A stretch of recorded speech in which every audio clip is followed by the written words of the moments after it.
Hi Marissa, hi Ashley, it's Mom. Today I'm going to read Giraffes Can't Dance.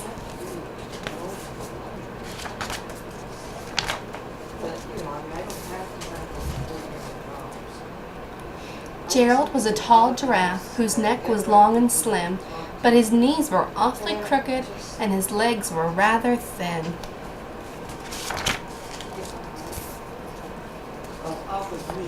He was very good at standing still and munching shoots off trees, but when he tried to run around, he buckled at the knees.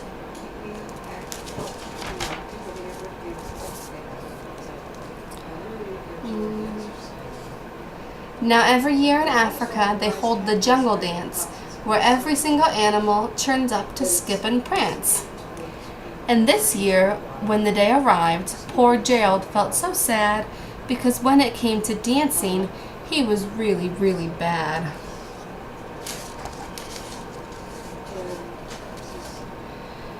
The warthog started waltzing and the rhinos rock and rolled. The lions danced a tango that was elegant and bold.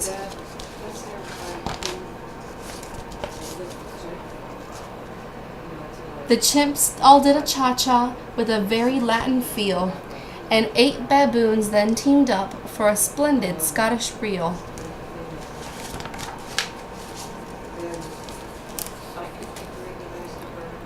Gerald swallowed bravely as he walked toward the floor, but the lions saw him coming, and they soon began to roar.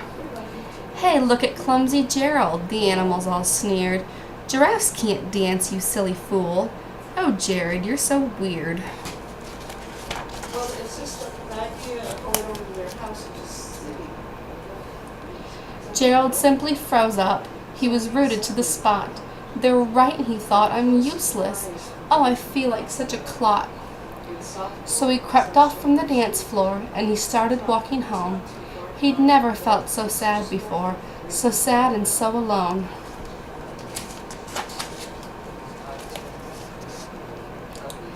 Then he found a little clearing and he looked up at the sky.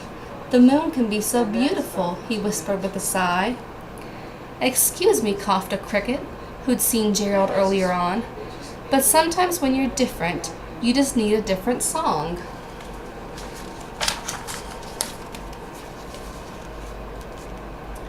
Listen to the swaying grass and listen to the trees. To me, the sweetest music is those branches in the breeze. So imagine that the lovely moon is playing just for you. Everything makes music if you really want it to.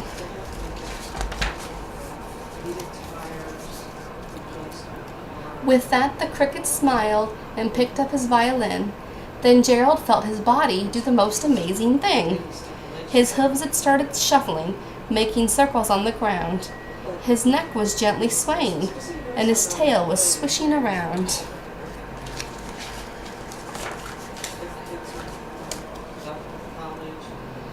He threw his arms out sideways, and he swung them everywhere. Then he did a backward somersault and leapt up in the air.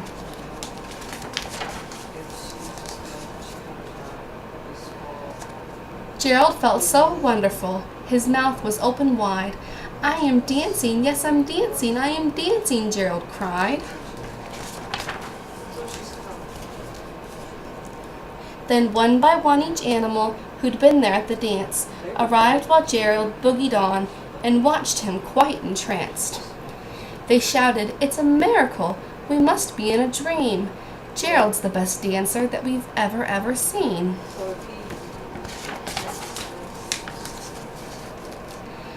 "How did you learn to dance like that? Please, Gerald, tell us how." But Gerald simply twirled around and finished with a bow.